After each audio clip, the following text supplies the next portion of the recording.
Hey everyone, welcome back to another YouTube video, and in this video I'll be showing you guys how to fix Clash Royale update failed on App Store or Play Store.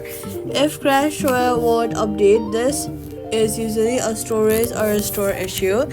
First of all, check your device storage, head over to your settings app and then look for general, then iPhone storage, and check if you have sufficient space.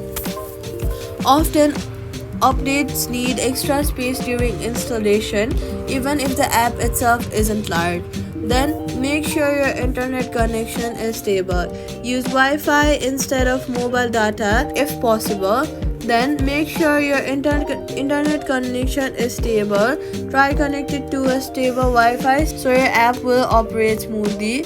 After that, you're going to restart your phone and reopen the App Store or Play Store and try updating again. In App Store, search up Clash Royale and here try to update your app again. On Android, you can clear your Play Store's cache. On iPhone, sign out and back into your Apple ID if updates are stuck.